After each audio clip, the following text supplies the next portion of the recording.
Bonjour tout le monde, voici la vidéo pour le troisième chapitre sur le courant et la résistance. Là, vous allez voir dans ces chapitres que les concepts dont on va discuter de façon générale vont être un peu plus concrets et souvent reliés un peu plus à la vie de tous les jours par rapport à juste parler des charges et des forces entre elles, potentielles, etc. En quelque sorte, ça va vous ramener peut-être un peu vers des notions que vous avez déjà vues au secondaire par rapport au courant et à la résistance dans les circuits, surtout. C'est un peu vers ça qu'on va aller à la fin. Vous allez voir que dans ces chapitres, on va parler beaucoup moins des vecteurs et des quantités vectorielles. Et en général, les équations vont être plus faciles à utiliser, justement parce qu'on va avoir des scalaires. Par contre, il y a beaucoup de formules. Donc, il faut quand même faire attention à toutes les formules qu'on a et à utiliser la bonne formule au bon endroit. Mais sinon, ça devrait être, je pense, un peu plus facile que ce qu'on a vu jusqu'ici au chapitre 1 et 2. Voyons. Le courant électrique. Quand je parle des courants, je veux dire courant électrique. Par définition, c'est le débit d'écoulement de charge. Donc, on essaie de voir combien de charges par unité de temps passent par une surface donnée ou un point donné. Donc, de façon mathématique, on va exprimer les courants avec un I, c'est l'intensité du courant.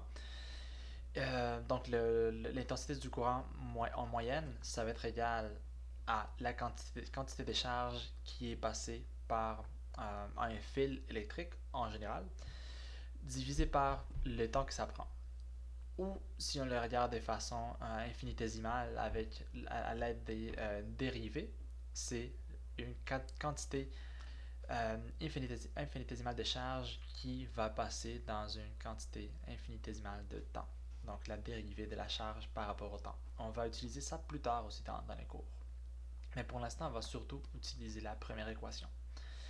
Quelles sont les unités qu'on utilise pour le courant électrique? On a, si on regarde la définition, des unités de coulomb par seconde. On va appeler ça des ampères, donc des amps. Parfois, vous avez déjà entendu ça, peut-être dans un contexte plus de électroménager parfois ou de euh, des appareils électroniques qui ont besoin d'un nombre d'ampères spécifique. Donc, juste un petit exemple pour utiliser la formule. Disons une voiture qu'on veut démarrer. La batterie doit produire, disons, environ 720 coulombs en 4 secondes. Ce n'est pas complètement uniforme, mais quand même, en moyenne, on peut calculer quelle est l'intensité dont on a besoin. Donc, l'intensité va être égale au nombre de charges qui sont passées à travers le fil ou produit par la batterie. On a 720 coulombs en 4 secondes. Donc, on a une intensité moyenne de 180 ampères. Donc, peut-être au début, quand on démarre, quand on vient de brancher la batterie, ça prend juste un peu de temps pour que le courant commence, mais de façon, si on suppose que le courant est complètement constant et uniforme, on peut dire qu'il a été en moyenne de 180 coulombs par seconde, c'est-à-dire ampères. Deuxième question, on va encore une fois utiliser la même formule. Combien de temps prend la batterie pour produire un coulomb? Donc elle va au final émettre en quelque sorte, donner 720 coulombs, mais combien de temps ça prend pour produire juste un coulomb? On utilise encore la même formule, mais cette fois-ci, c'est le temps qu'on cherche et on va utiliser l'intensité du courant qu'on vient de trouver à gauche. Donc on va avoir 180 ampères est égal à 1 coulomb divisé par le temps. Donc le temps que ça prend, c'est 1 coulomb sur 180 ampères, ce qui est égal à 5,56 fois 10 à la moins 3 ampères, c'est-à-dire milliampères. On va utiliser beaucoup la notion de milliampères, microampères, selon le cas. Donc ça, c'est la définition de courant électrique. Ensuite, un peu pour parler de la convention et aussi de certaines petites choses auxquelles on doit faire attention. Le courant, historiquement, a été défini pour des charges positives. On va donc supposer que quand on dit qu'on a un courant qui pointe par exemple vers la droite, donc des charges qui s'en vont vers la droite, par convention, on va dire que les charges positives se déplacent vers la droite. Ça n'a été en fait qu'un accident historique. Quand les physiciens commençaient à étudier les courants électriques, à l'époque, on ne savait même pas que les protons et les électrons existaient. Tout ce qu'on savait, c'est qu'il y avait quelque chose qui avait l'air de se déplacer, comme si c'était un fluide qui s'écoulait dans un fil. Et il y a beaucoup de. Souvent, on va utiliser une terminologie qui a rapport à l'eau quand on parle de débit, d'écoulement. C'est parce qu'on a toujours un peu cette impression-là. Et c'est aussi facile à décrire, comme si on avait de l'eau qui coulait dans un tuyau. Mais bon, au final, ce qu'on a trouvé 200 ans plus tard à peu près, quand on avait découvert les modèles atomiques et les électrons, on s'est rendu compte qu'en fait, les protons sont fixés au noyau des atomes. Ils ne peuvent pas se déplacer dans la matière.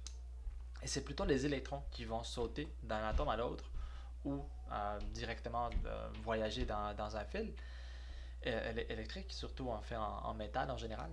Et bon, au final, c'est pas grave si ce sont réellement les charges négatives qui voyagent dans la matière. Ça revient au même, mathématiquement parlant, de dire que le courant vers la droite des charges positives, c'est faux, c'est ce qu'on prend comme convention, mais ça revient même mathématiquement que de dire qu'on a un courant vers la droite qui représente des charges négatives qui se déplacent dans l'autre sens. Ça revient même.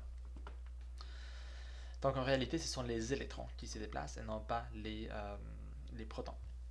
Donc si jamais on dit qu'on a un courant positif, on veut dire qu'on a des charges positives qui se déplacent vers la droite, tandis que c'est vraiment le contraire qui arrive. Et ça va être dû au fait qu'on va mettre dans les conducteurs un champ électrique pour pousser les particules à se déplacer. Et quand elles commencent à se déplacer, c'est ça qu'on appelle l'électricité, le courant électrique dans un fil. Une petite chose à laquelle il faut faire attention, c'est que dans un circuit, il faut toujours fermer les parcours pour que les courants puissent vraiment s'écouler. Supposez qu'on a une batterie avec une borne positive et l'autre négative et qu'on veut allumer un phare. Donc on veut qu'il émette de la lumière. Pour ça, il faut que le courant électrique passe à travers tous les circuits. Mais si le circuit est ouvert, c'est-à-dire c'est comme si on coupait les fils, on ne peut pas dire que ok, c'est pas grave, l'électricité le courant va s'écouler du phare vers la batterie, puis c'est tout. Il faut toujours qu'il y ait un parcours fermé pour que les électrons, ou ben dans ce cas-ci si on parle des charges positives, pour que les charges, de façon générale, puissent voyager de la batterie vers le phare et du phare vers la batterie. Si on n'a pas ce cycle complet, ce qui arriverait, c'est que les charges vont s'accumuler au final, au bout, disons, du parcours. Et une fois que les charges seront accumulées suffisamment, elles vont produire, il va y avoir une charge qui est non négligeable accumulée et ça va produire de la répulsion et le courant va s'arrêter. En fait, c'est ce qui arrive d'un point de vue infinitésimal si on ouvre par exemple un circuit et qu'on regarde qu'est-ce qui arrive au niveau du courant dans les microsecondes qui suivent, il y a une petite accumulation de courant, de charge pardon, au bout de chaque côté, mais ça s'arrête très vite. On peut supposer que ça s'arrête instantanément quand on discute dans ces chapitres de ce qui arrive. Donc si vous voulez vraiment qu'il y ait un écoulement de charge, il faut absolument que le parcours soit fermé. Donc il faut que je puisse faire ceci en continu et toujours avoir du fil partout pour que ça se touche. Donc un peu pour le montrer avec un diagramme, on va souvent dessiner, schématiser nos circuits de façon plus simple. On n'a pas besoin de dessiner toute la batterie comme ça à chaque fois. On va plutôt les dessiner comme ça. Ce symbole veut dire une petite ampoule qu'on va allumer. Ce symbole-ci veut dire batterie. C'est en fait une pile. C'est parce qu'on a morceaux qui sont empilés. C'est vraiment comme ça qu'on a fait les premières piles. Et comme vous voyez, on a des lignes courtes et des lignes longues. Les côtés avec la ligne longue, c'est les côtés positifs, et les côtés avec la ligne courte, c'est les côtés négatifs. Ça, c'est la convention qu'on utilise toujours. Donc, quand on ferme les circuits, là, on peut permettre au courant de se déplacer dans les circuits avec plus et moins. Donc, du côté plus, on émet en quelque sorte le courant, et du côté négatif, on revient à la batterie. Donc, en quelque sorte, si vous êtes une charge positive, rappelez-vous, par convention, le courant, c'est des charges positives. Dans les fils, vous allez vous faire repousser par les côtés positifs et vous allez être attiré par les côtés négatifs. Donc, c'est vraiment dans ce sens-là que vous allez aller, dans le sens horaire. Si on change de bord la batterie, c'est le contraire, évidemment, qui va arriver. À la page 4, ce que je vous présente ici, c'est un regard plus microscopique du courant. Donc, à la place de parler du courant comme si c'était juste un fluide, on va regarder ce qui arrive au niveau subatomique, c'est-à-dire les électrons eux-mêmes. Et on va arriver à définir ce qu'on appelle la vitesse de dérive dans un instant. En fait, quand vous allumez quelque chose, donc disons que vous entrez dans une salle qui est sombre, vous allumez les lumières et vous voyez l'effet, c'est presque instantané. Vous allumez, puis on a de la lumière presque aussitôt. En fait, c'est parce que les signaux électriques voyagent à environ 10 à la 8 mètres par seconde. Ça, c'est comparable à la vitesse de la lumière. C'est pas la lumière qui voyage dans les fils, mais c'est vraiment les signaux électriques. Donc, le champ électrique lui-même qui se déplace qui avance, disons, dans les fils. Par contre, si on regarde des charges individuelles, supposons qu'on pouvait faire ça, c'est pas possible, mais supposons qu'on pouvait faire ça, qu'on prend un électron, on met un petit code de couleur pour pouvoir l'identifier. Évidemment, c'est pas possible parce que tous les électrons sont exactement identiques. Mais supposons qu'on pouvait faire ça, qu'on les met dans un fil. Donc, vous allumez, vous mettez un électron, puis vous le regardez avancer dans les fils. Si vous faites ça, en général, les électrons se déplacent très lentement. Donc 10 à la moins 4 mètres par seconde, en fait, ce serait mieux de l'écrire comme à peu près 0,5 mm par seconde. C'est assez lent. Mais c'est possible en fait de les calculer. Puis c'est ce qu'on va essayer de faire ici. Donc, on avait commencé par dire que le courant est donné par la quantité des charges qui se coulent dans un certain temps. Donc, disons qu'on a un fil comme celui-ci. Je vais supposer qu'il est cylindrique. Et on va analyser quelle est la relation au final entre les charges présentes, la vitesse de chacune des charges et aussi la géométrie du fil. Donc, disons que vous avez dans ces fils électriques une aire transversale. C'est comme si vous coupez les fils et que vous le regardiez de ce côté-ci. Donc, l'aire A que vous voyez là, ça représente justement l'aire transversale du cylindre. Si vous voulez le penser à ceci en termes de volume du cylindre, ce serait la base du cylindre et ceci serait la hauteur. Et pourquoi est-ce que je parle de géométrie? C'est parce que pour les volumes du cylindre, je pourrais l'écrire comme A, l'aire transversale, fois la hauteur. Et je vais ajouter ici l'idée suivante. Pour ce cylindre que j'ai là, je vais supposer qu'au fur et à mesure que les électrons, parce que c'est bel et bien les électrons qui se déplacent, que les électrons avancent avec le cylindre au complet quand ils se déplacent. Et si je veux savoir combien d'électrons sont passés par la partie à droite du cylindre, au final, il faudrait que j'attende à ce que tous les cylindres passent à travers cette partie-là. Et comme ça, on va compter combien d'électrons sont passés par là.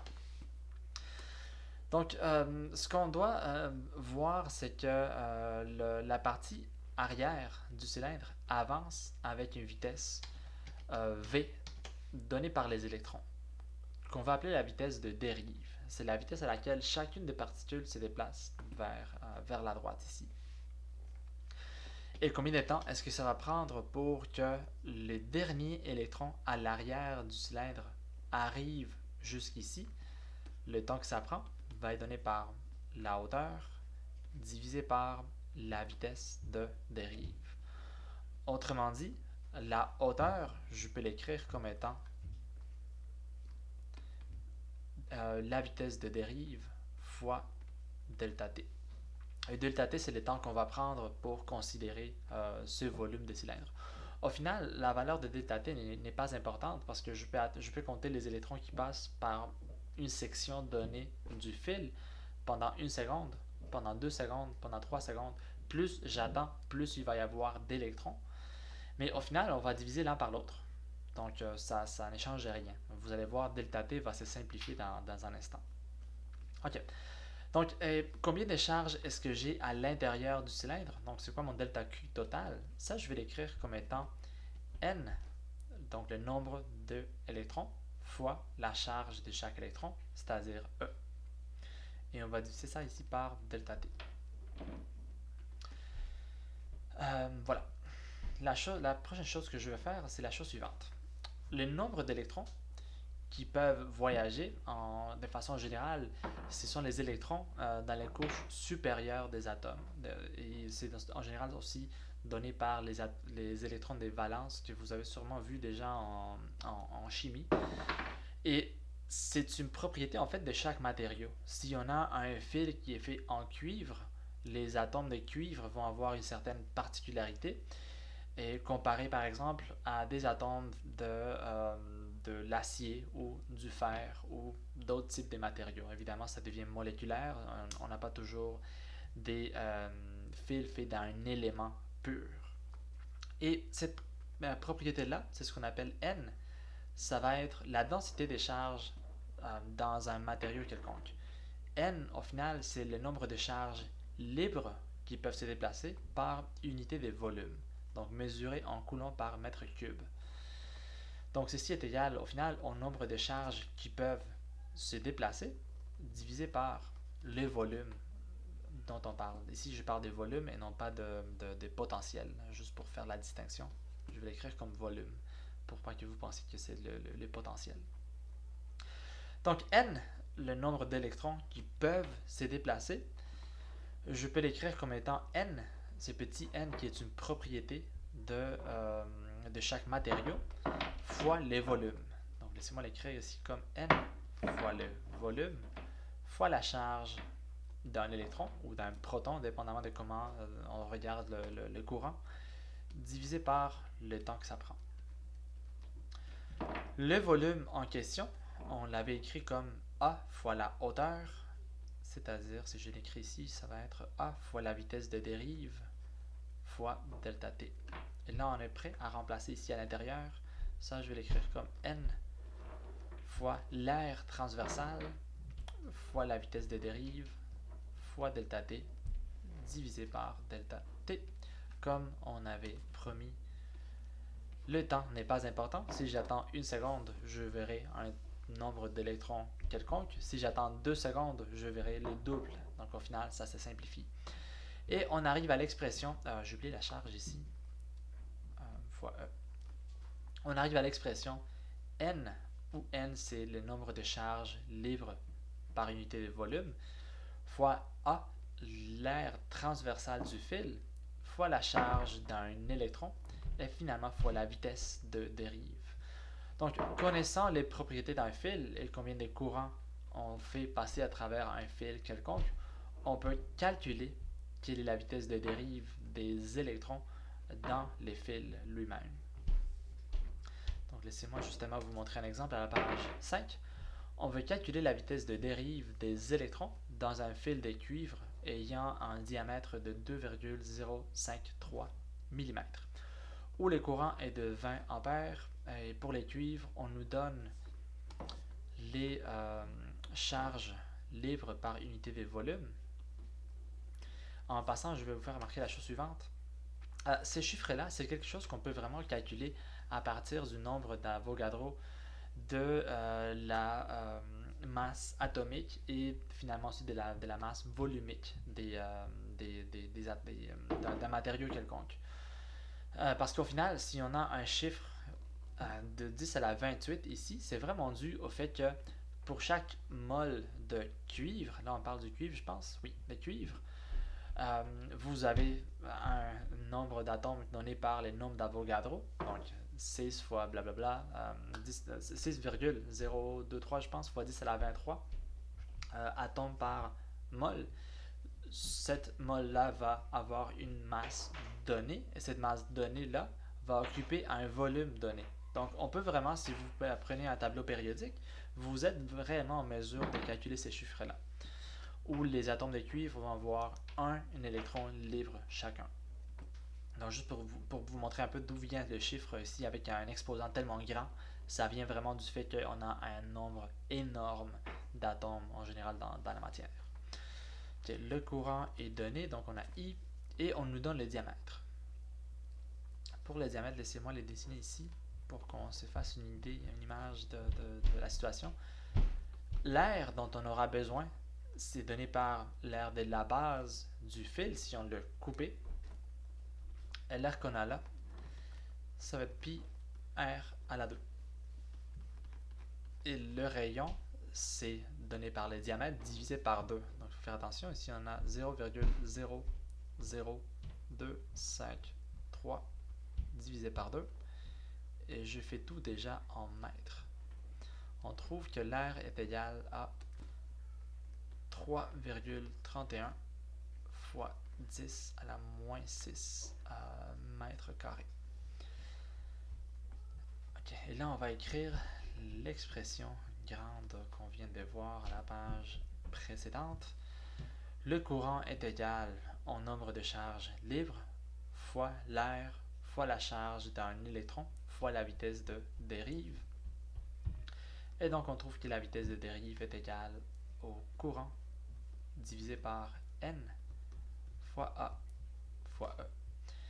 Et en particulier, quand on parle d'électrons, il va falloir faire attention parce que la charge de l'électron, je devrais plutôt écrire Q ici. La charge de l'électron est négative. Et on va parler dans un instant de ce que ça veut dire. Donc je vais supposer qu'on a un courant de 20 ampères vers la droite. Donc la vitesse de dérive, elle sera égale au courant, donc 20 ampères divisé par 8,4 fois 10 à la 28. Ça, c'est des électrons par mètre cube. Le E que vous voyez là, ça veut dire vraiment électrons. On ne multiplie pas fois la charge. Ensuite, l'air, 3,31 fois 10 à la moins 6 mètres carrés. Et tout ça fois la charge d'un électron, c'est-à-dire moins 1,602 fois 10 à la moins 19 coulombs. Ok, ça fait long. Donc c'est un long calcul, mais au final, la formule, elle est déjà faite pour vous. C'est vraiment juste une question de l'appliquer. Si jamais je vous donne des questions par rapport à ça, c'est vraiment une question il s'agit tout simplement d'appliquer la formule telle quelle. Même si elle a l'air un peu grosse au début, c'est juste une question de l'appliquer. Donc, moi je trouve une vitesse de dérive de moins 4,49 fois 10 à la moins 4 mètres par seconde. Ça, je peux l'écrire comme étant moins 0,449 mm par seconde. Donc, deux choses. D'abord, la valeur est très petite. C'est encore une fois, comme je vous disais, les électrons ne se déplacent pas rapidement. Ce qui est important, c'est que vous avez au final comme une chaîne d'électrons. Donc, quand vous poussez d'un côté, c'est-à-dire quand on allume les lumières dans une salle, on n'a pas besoin d'avoir les deux premiers électrons qui se rendent jusqu'à l'ampoule. Les électrons en avant, ils feront la job. Donc, c'est pour ça que le signal est tellement rapide comparé à la vitesse des électrons. Et l'autre chose que je vais vous faire remarquer, c'est que on a un chiffre négatif. La réponse est négative tout simplement parce que les électrons, eux, ils se déplacent dans l'autre direction. Et c'est normal. Le courant, rappelez-vous, a été défini par rapport aux charges positives, tout simplement à un accident historique. Mais ça ne change rien. On peut toujours interpréter la réponse comme au final un courant qui pointe dans la direction contraire. C'est la seule différence. Ok, donc on passe à la page 6. Non, à la page 7. Voilà. À la page 7, on va définir ce que c'est que la résistivité. Donc là, vous voyez déjà, on a parlé de courant. Maintenant, je vais parler de résistance. On va peu à peu se rendre vers la loi d'Ohm que vous avez sûrement vue au secondaire. Pour comprendre donc pas encore la résistance, mais la résistivité d'un matériau quelconque, je vais commencer par vous donner une nouvelle quantité. C'est cette quantité J qui est en fait une densité des courants. Laissez-moi redessiner un peu le même fil cylindrique qu'on utilise d'habitude. Donc le courant ou l'intensité des courants, I, c'est la quantité des charges par unité de temps. La quantité J, c'est en fait la quantité des charges par unité de temps et aussi par unité d'air. Donc qui passe à travers une certaine aire qu'on a là. Ça, c'est l'air. Et c'est défini comme un vecteur parce qu'on a ici un vecteur unitaire qui représente l'orientation de l'air. Vous vous en faites pas, là je vous parle des vecteurs encore, je vous avais promis en quelque sorte que ça ne serait pas le cas. Je vous montre seulement pourquoi c'est un vecteur, mais on ne va pas tellement utiliser la notation vectorielle pour ça. Donc ce qu'on peut dire, c'est que la densité des courants, J, vous donne une idée de combien de charges passent à travers une surface par unité de temps, mais aussi par unité de surface. Donc ça vous donne une idée de densité par rapport à la surface que les charges sont en train de passer à travers. Parfait, donc ça c'est J. Et ce qu'on dit, c'est que la quantité de densité des courants qu'on va avoir est proportionnelle, donc on a une constante, est proportionnelle à E, les champs électriques. Donc pour faire déplacer toutes ces charges-là, ce qu'on fait, c'est créer un champ électrique qui passe à travers le fil. Donc en fait, j'ai dessiné la ligne partout, mais ça se passe vraiment juste à l'intérieur du fil. Je vais essayer de le redessiner un peu mieux. Donc à l'intérieur du fil, on a un champ électrique qui met les charges en mouvement. Donc elles sont poussées par les champs électriques. Donc plus le champ est fort, plus on s'attend à ce qu'il y ait des charges qui vont suivre le champ. Donc voilà pourquoi on dit que l'un est proportionnel à l'autre. Et cette constante de proportionnalité, c'est ce qu'on appelle la conductivité. Donc si pour un champ donné, j'ai énormément de densité des courants, c'est parce qu'il y a une bonne conduction. Les charges réagissent fortement au champ électrique. Donc on va dire que le matériau, ça dépend du choix de matériaux qu'on va faire pour l'objet en question. On dit à ce moment-là que le matériau a une bonne conductivité électrique. Écrit autrement, je peux dire que la conductivité sigma, donc ce sigma-là ici, ça n'a pas rapport à la charge par unité d'air qu'on avait vu au chapitre 1. C'est vraiment toute autre chose. Donc les unités sont même différentes. On a des ampères par volt mètre. Donc c'est vraiment un concept complètement différent. Parfait. Donc ça nous donne une idée de la qualité de conduction d'un matériau quelconque. Pour ce qui est de la résistivité, on va le définir exactement comme étant le contraire. Donc, si un matériau est bon à conduire des électrons, alors c'est une mauvaise résistance. Donc, je vais définir la résistivité, cette qualité d'un matériau, comme étant 1 sur la conductivité. Donc, si la résistivité est grande, c'est parce que ça m'a pris un grand champ électrique pour une petite densité des courants. Donc, imaginez que c'est comme si on avait des lots qu'on veut faire passer par un tuyau. Si le tuyau, je sais pas, comporte trop de déformations à l'intérieur, qu'il y a des impuretés ou quelque chose, ça pourrait empêcher un peu l'écoulement de l'eau à l'intérieur et il faudrait pousser l'eau avec une pression plus forte pour la faire passer. Donc ça ressemble un peu à ça, à l'idée pour faire l'analogie avec un tuyau et de l'eau.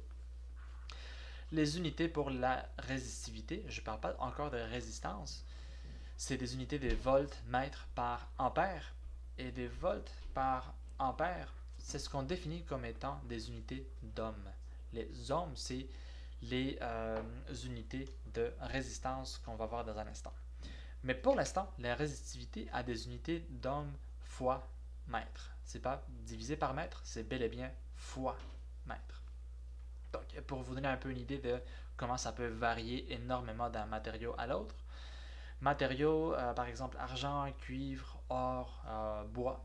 La conductivité pour l'argent, c'est 6 fois 10 à la 7. Les cuivres, il suit de près. L'or, un peu moins. Et finalement, les bois, c'est 10 à la moins 9. C'est un conducteur terrible. C'est en fait, c'est le contraire, c'est un bon isolant. Et on peut l'utiliser pour ne pas avoir des chocs électriques. Si on fait 1 sur ces quantités-là, on peut trouver la résistivité.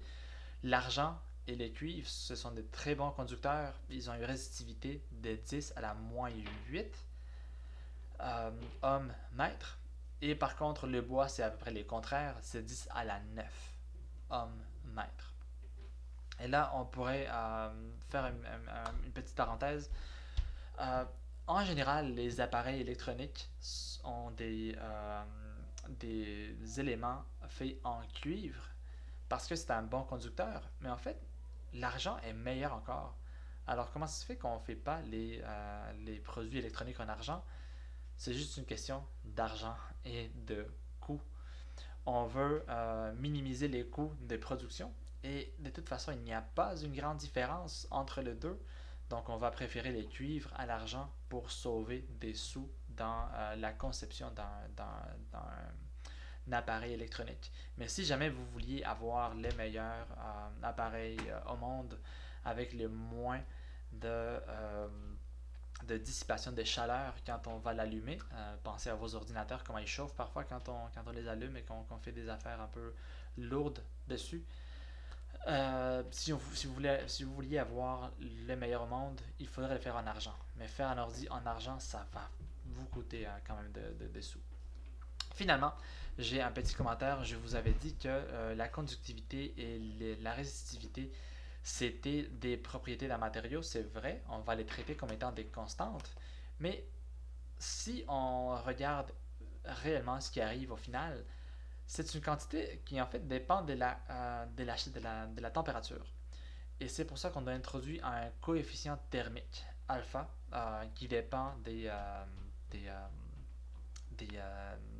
degrés Celsius. En fait, les unités, c'est degrés Celsius à la moins 1. Il va falloir que je corrige ça après.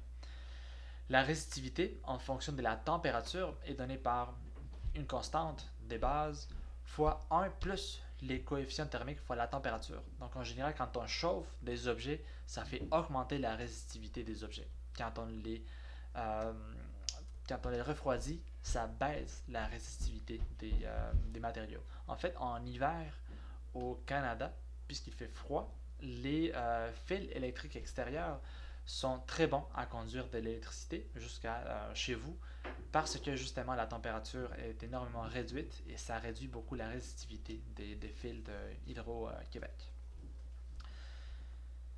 Ok, on approche quand même de la loi d'Ohm peu à peu. Donc, à partir de ce qu'on venait de voir, là j'ai écrit les champs électriques comme étant la résistivité fois J. C'est la même formule que vous venez de voir, c'est juste que j'ai changé de bord les termes. Rappelez-vous que j'avais défini la résistivité comme étant 1 sur sigma.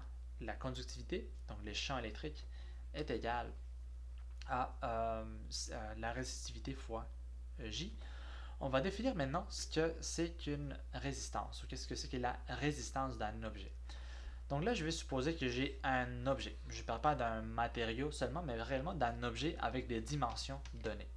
Et pour le définir correctement, je vais dire que j'ai ici l'aire transversale de l'objet et aussi la longueur de l'objet. Ça va le définir comme objet ayant une certaine masse, une certaine longueur, un certain volume, etc. Et on va faire la chose suivante. Je vais prendre cette expression et je vais la multiplier de chaque côté fois la longueur. Fois la longueur, comme ça. Et je vais vous faire remarquer la chose suivante.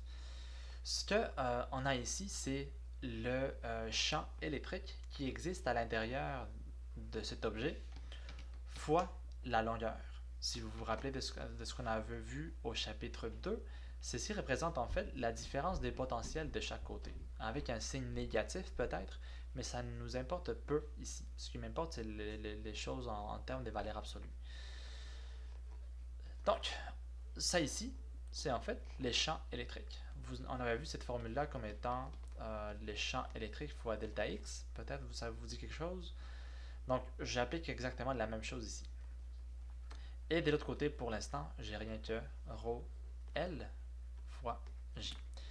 Et je vais faire la chose suivante aussi. Je vais multiplier fois l'air et diviser fois l'air. Donc au final, j'ai multiplié par 1. J'ai les droits de faire ça. Je vais réorganiser un peu les termes qu'on a là. Et on va l'écrire comme la résistivité fois L divisé par A. Et finalement fois J fois A. J fois A, la densité des courants fois l'air nous donne l'intensité du courant, c'est-à-dire I.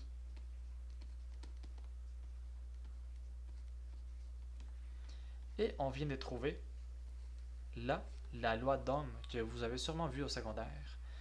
À travers un objet quelconque, qu'on va appeler souvent une résistance, la différence des potentiels est égale à une constante qui est donnée par les propriétés du matériau qu'on appelle la résistivité, et ensuite des propriétés géométriques. Plus le matériau et l'objet est long, plus il va être résistant. Plus il est gros, épais, moins il va être résistant. Et tout ça, cette constante-là, fois les courants. Donc, rendu là, on va nommer, on va définir cette quantité-là comme étant la résistance d'un objet quelconque. Donc, définissons-le ainsi. Et on peut dire à ce moment-là que la loi d'Ohm est est donnée par delta V, la différence des potentiels à travers un objet quelconque, est égale à la résistance de cet objet-là. La résistance n'est pas une constante universelle, c'est une propriété d'un objet en particulier, fois les courants qu'on fait passer à travers cet objet-là. Je suis sûr que vous avez déjà vu cette formule-là, mais là, vous avez une idée un peu meilleure de d'où ça vient et comment ça marche. À la page 8, je vous présente maintenant un sujet un peu différent. Comme vous voyez, à chaque page, je vous introduis de nouvelles formules. Il y en a plusieurs. On va utiliser ces formules-ci dans ces chapitres et les deux qui vont suivre. Elles ne sont pas, comme je vous disais avant, difficiles à utiliser, mais il y en a quand même beaucoup. Donc, il faut quand même apprendre à les utiliser.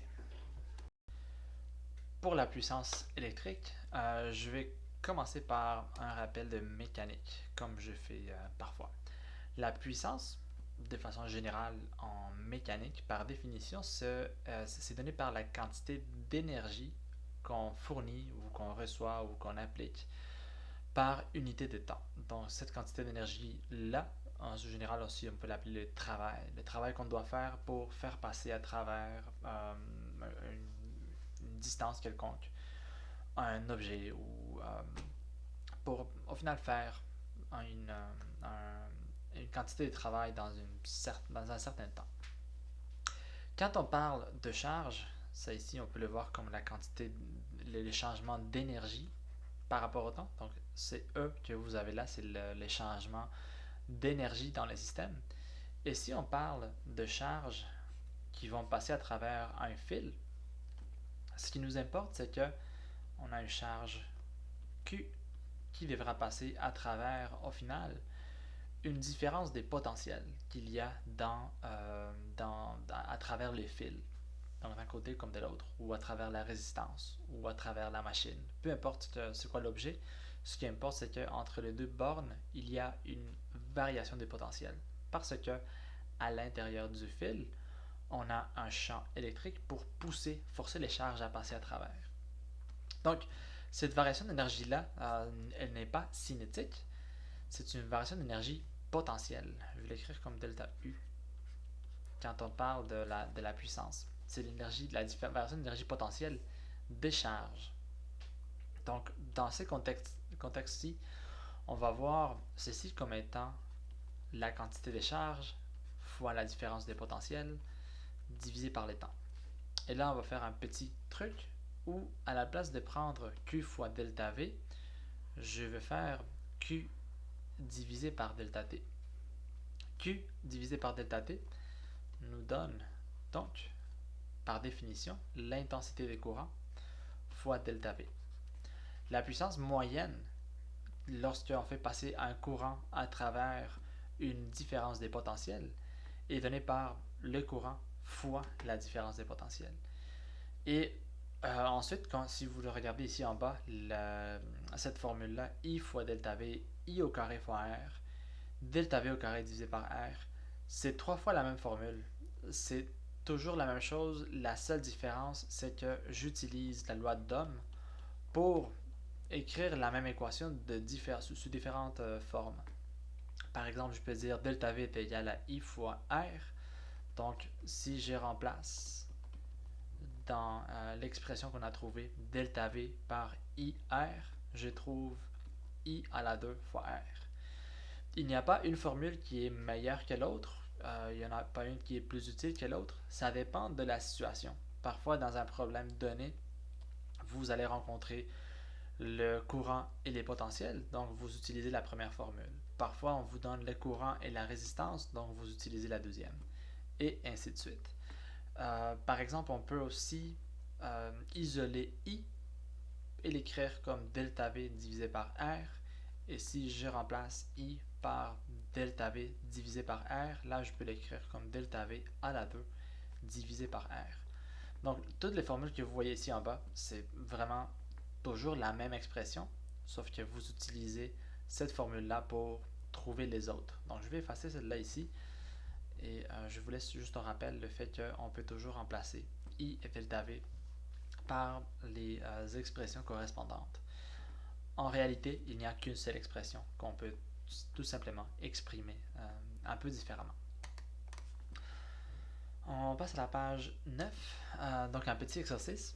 Une centrale électrique fournit 100 kW de puissance à une usine. Donc, je vais supposer que ici, on a la source, donc cette centrale électrique. Le courant électrique est acheminé avec des fils dont la résistance totale est de 5 ohms. Trouvez la puissance dissipée dans les fils si la différence des potentiels à travers l'usine est de 10 à la 4 volts. Donc on va faire la chose suivante. On va dire qu'ici il y a une usine et qu'on achemine le courant. Rappelez-vous, il faut toujours qu'il y ait un aller-retour. On achemine le courant avec des fils. Les fils eux-mêmes ont une résistance assez petite de 5 ohms, mais quand même une résistance tout de même qu'il faut tenir en compte. Et on nous dit que la différence des potentiels à travers l'usine, donc ici, la différence des potentiels de l'usine est de 10 à la 4 volts. Donc la question est de trouver la puissance dissipée dans les fils. On va voir un peu qu'est-ce que ça veut dire de dissiper de la puissance. Ça, je vais le ramener ici un peu plus bas et on va la faire plus petit. Voilà. Donc, on veut fournir 100 kW de puissance à l'usine elle-même. Donc, si j'analyse l'usine pour commencer, je vais essayer de faire ici en haut. Pour l'usine, on a la différence des potentiels de chaque côté de l'usine. Et on nous dit que la puissance utilisée par l'usine, ou fournie au final par la source à l'usine, est de 100 kW. Avec ces deux informations-là, je vais être en mesure de trouver les courants qui passent à travers le circuit. Donc ici, je vais avoir la puissance utilisée par l'usine est égale au courant qui passe à travers l'usine fois la différence des potentiels à travers l'usine.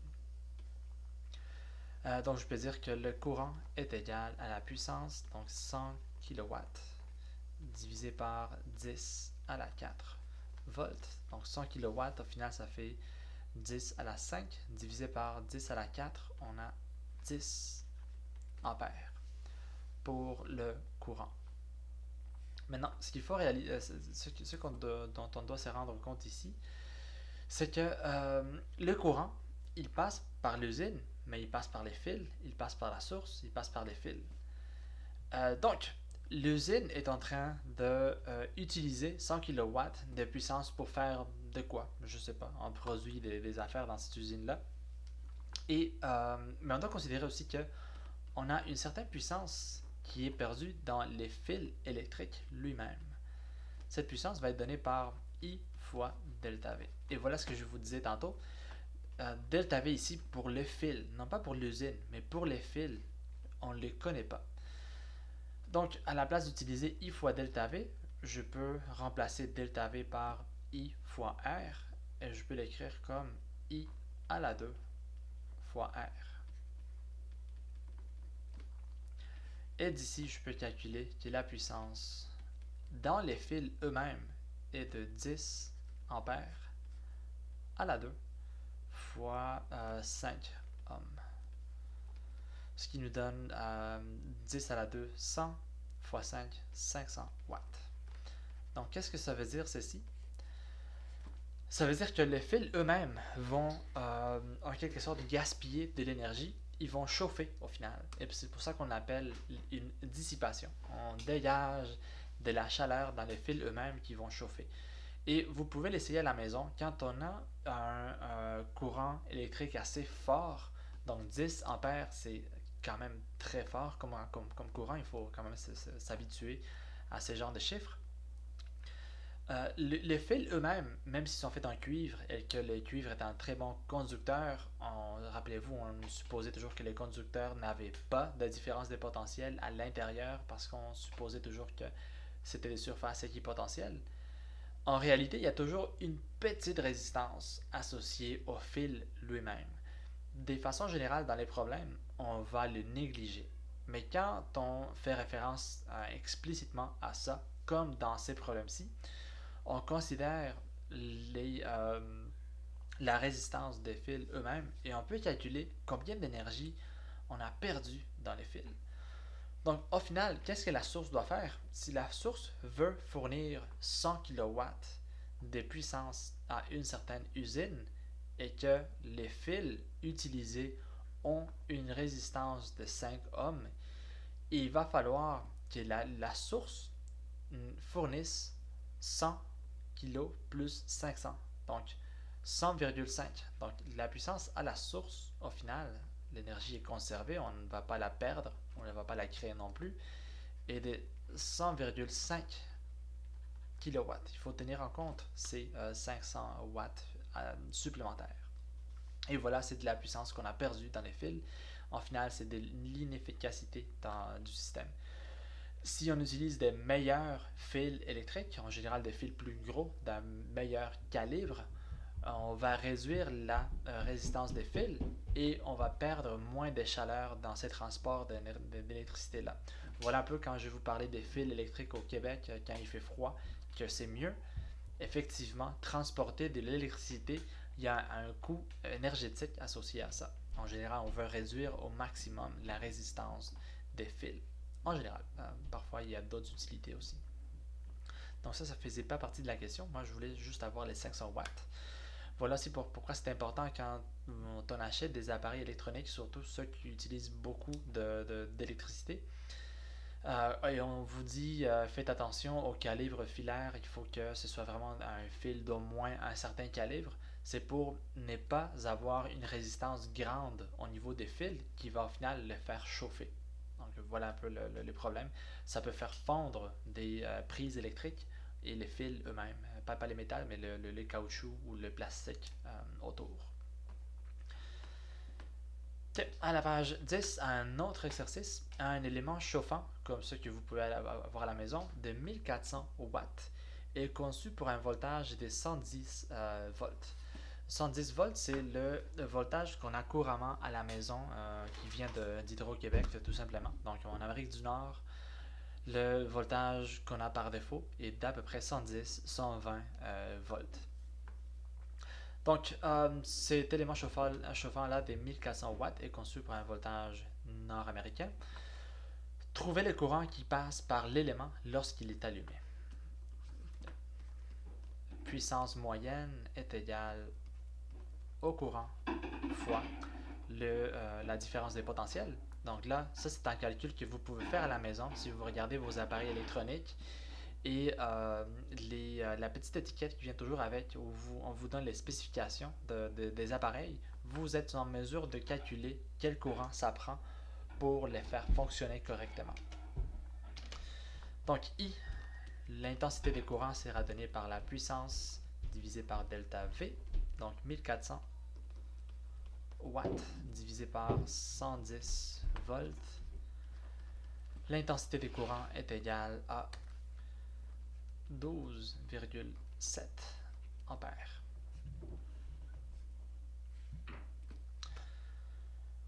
Trouver sa résistance lorsqu'il est allumé. Ok, donc on va trouver la résistance. On peut passer par la puissance encore si on voulait. On pourrait faire par exemple P est égal à delta V à la 2 divisé par R pour trouver la résistance directement. Puisqu'on a le voltage et le courant, on peut aussi passer par la loi d'Ohm directement et dire que la résistance est égale, comme vous faisiez sûrement au secondaire déjà, au voltage divisé par l'intensité des courants, ce qui donne 8,64 ohms. Et finalement, on nous demande... Oups.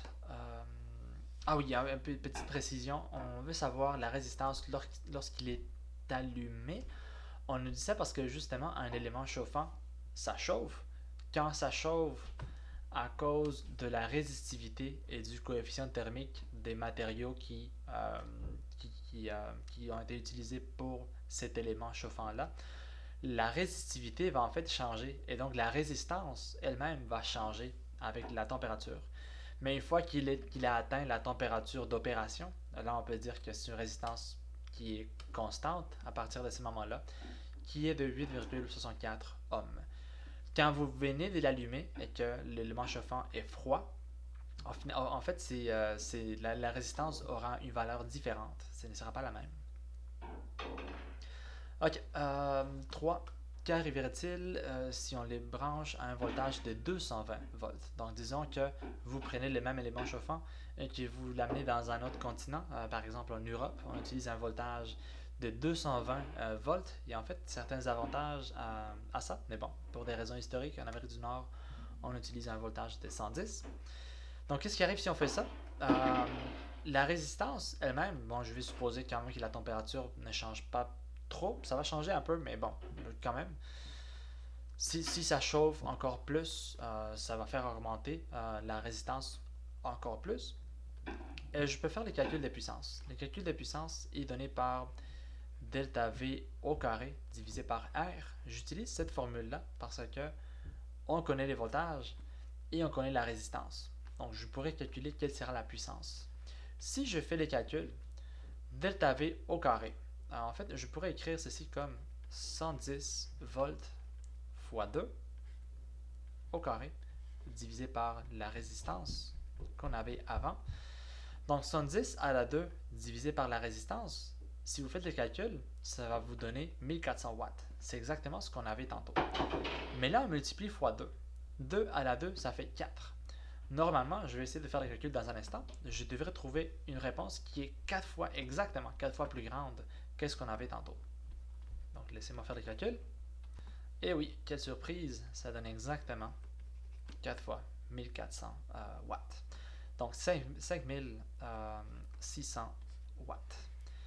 Donc, si vous branchez cet élément dans une prise européenne à 220 volts, la puissance dissipée, dégagée par l'élément, sera énorme. Ça va sûrement faire chauffer encore plus la résistance. Et au final, ça va réduire un peu la puissance, mais quand même, vous risquez de causer un incendie par le fait que vous avez branché l'appareil sur une prise pour laquelle l'appareil n'est pas conçu. Donc voilà un peu ce qu'il faut faire attention aussi avec vos appareils électroniques quand vous les amenez dans un autre continent. De nos jours, on a dans les appareils eux-mêmes des éléments qui vont compenser pour ça. Donc au final, ils vont s'adapter au voltage à la source. Mais quand même, il y a quelques décennies, par contre, il fallait faire très attention à ça lors des voyages entre des continents. Ok, bon, il nous reste deux exercices à la page 11 et 12. Donc, exercice à la page 11, un courant de 1,5 ampères s'écoule dans un fil de cuivre avec un rayon de 0,5 mm. Pour la densité d'électrons libres, prenez donc la même valeur qu'on avait utilisée avant, puisqu'on part toujours du cuivre. Et pour le cuivre, on va aussi prendre comme valeur pour la résistivité 1,7 fois 10 à la moins 8 ohm-mètre. On va trouver un paquet de questions. Donc au final, dans ces problèmes-ci, j'essaie de vous faire utiliser pas mal, c'est pas toutes les formules, mais beaucoup, plusieurs des formules qu'on a vues dans ces chapitres pour nous pratiquer justement, parce que je sais qu'il y en a beaucoup. Donc, première question, densité de courant. J est égal à l'intensité de courant divisé par l'air. Quand on dit l'air, encore une fois, un rappel, c'est l'air transversal. Donc, cet air-là, ici, est égal à pi fois les rayons au carré. Cette fois-ci, on nous a donné bel et bien le rayon, et non pas le diamètre. Et le courant, l'intensité des courants, on l'a déjà. Donc, pour l'air, ça c'est égal à 7,85 fois 10 à la moins 7 mètres carrés. Donc l'intensité des courants qui est égale à 1,5 divisé par l'air, c'est-à-dire 1,91 fois 10 à la 6 coulombs par mètre carré. Deuxième question, la vitesse de dérive. Pour la vitesse de dérive, rappelez-vous qu'on a une grande formule où la vitesse de dérive apparaît ici, Vd. On peut l'isoler directement. D'ici, on apprend que la vitesse de dérive est égale à I divisé par ANE. En passant, I sur A, c'est la réponse qu'on vient de trouver. Donc, il suffit de diviser par N et par E pour trouver moins 1,42 fois 10 à la moins 4 mètres par seconde. Donc, la vitesse de dérive que vous allez trouver dépend des conditions données. Ce n'est pas une constante. Comme vous pouvez le constater, on n'a pas trouvé la même réponse qu'à la page 4 ou 5. Les champs électriques dans les fils. Les champs électriques dans les fils, c'est quelque chose qu'on peut trouver à partir de la résistivité. Donc, E est égal à la résistivité fois J. C'est une des formules qu'on avait vues quand on voulait définir la résistivité ici. Donc, le champ électrique est égal à la résistivité fois J. Encore une fois, on peut mélanger les paramètres de 1000 manières pour trouver 2 millions de formules. Mais si on connaît les éléments de base, on est toujours capable de retrouver l'expression dont on a besoin. Donc, le champ électrique sera égal à la résistivité qui est déjà donnée fois la densité des courants qu'on avait déjà trouvé. Donc, 0,0325. Ça, vous pouvez le voir comme des newtons par coulomb ou des volts par mètre. Ce sont aussi des unités qu'on peut utiliser pour les champs électriques. Si le fil mesure 2 mètres de long, trouvez la résistance, donc non pas la résistivité qui est déjà donnée, mais la résistance. Rappelez-vous, la résistance d'après la résistivité est donnée par la résistivité du matériau fois la longueur. Plus c'est long, plus on doit traverser une longue région, plus on va trouver de la résistance, et divisé par l'air. En fait, on pourrait croire peut-être initialement que plus c'est gros, plus c'est résistant. Mais en fait, c'est le contraire. Plus le fil est gros, c'est comme si vous aviez un gros tuyau pour faire passer l'eau. Plus c'est gros, plus ça va être facile pour l'eau de couler dans les tuyaux. Donc on prend ici 1,7 fois 10 à la moins 8 ohms mètres. La longueur est de 2 mètres. Et on divise par l'air qu'on avait déjà trouvé avant, 7,85 fois 10 à la moins 7 mètres carrés. Et là, vous pouvez voir que toutes les unités de mètres vont s'annuler. Et ce qui nous reste à la fin, c'est bel et bien des ohms, ce qu'il faut pour la résistance. Et on trouve en noir 0,0433. Ça rentre pas. L'unité encore. Ohm. La différence de potentiel à travers le fil, donc on cherche delta V, ce qui est égal à I fois R. On vient de trouver la résistance, le courant, on l'avait déjà.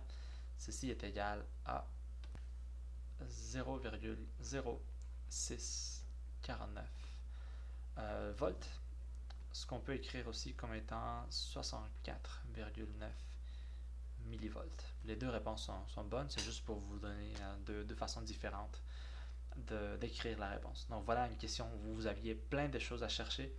Pour chaque chose, il y a une formule.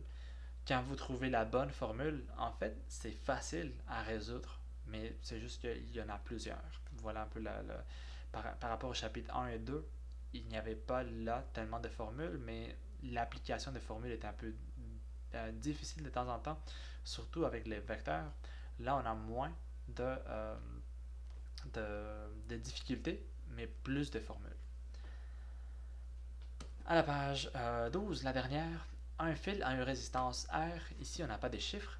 Quelle serait la résistance d'un autre fil qui serait 2 fois plus long et 2 fois plus épais? Donc, disons qu'on a un fil. Mon Dieu, c'est croche. Un fil avec une résistance R. On a ici l'air et la longueur. On veut comparer ça à un autre fil qui est 2 fois plus épais et 2 fois plus long. Donc, pour ce deuxième fil-là, on a 2L comme longueur et il est 2 fois plus épais. Donc, en fait, si ici on a un rayon R, ici on a un rayon qui est 2R. Donc, comment est-ce que c'est quoi la relation entre les résistances? Au final, si à gauche j'ai R, qu'est-ce que j'ai de ce côté-ci? Je vais appeler ça R'. R' est égal à... c'est le même matériau.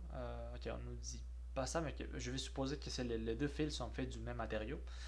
C'est égal à ρ fois la longueur prime divisé par l'air prime. Donc, l'air et la longueur correspondante pour ce fil-là. De ce côté-ci, ce que j'ai, c'est ρL divisé par A.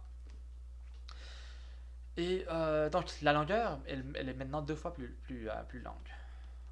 Donc, on a ici ρ fois 2L maintenant. Et pour l'air normalement serait égal à pi fois R prime.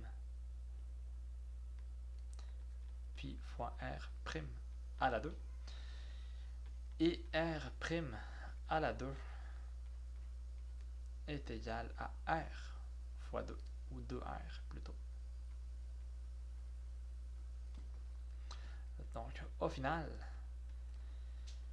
2 divisé par 4, on va trouver 1 sur 2 fois ρ L sur pi r carré. Pi r carré, c'est l'air qu'on a à gauche. Ρ, c'est aussi la résistivité du matériau à gauche. Et L, la longueur. Tout ça ici, c'est R exactement. Je ne voulais pas tout effacer. Voilà, donc ici c'est 1 sur 2 R. Donc un fil qui est 2 fois plus long et 2 fois plus épais va avoir la moitié de la résistance. Donc c'est juste un petit calcul pour pour faire un exercice et apprendre à connaître un peu les relations entre la longueur puis l'air ou l'épaisseur d'un fil. On aurait pu aussi l'analyser directement avec des mots. Si c'est 2 fois plus long, c'est 2 fois plus résistant, mais si c'est 2 fois plus épais, il est 4 fois moins résistant. Donc au final, on a un résultat qui est 2 fois moins résistant. La résistance, c'est la moitié. Ok, donc ça complète la présentation du chapitre 3.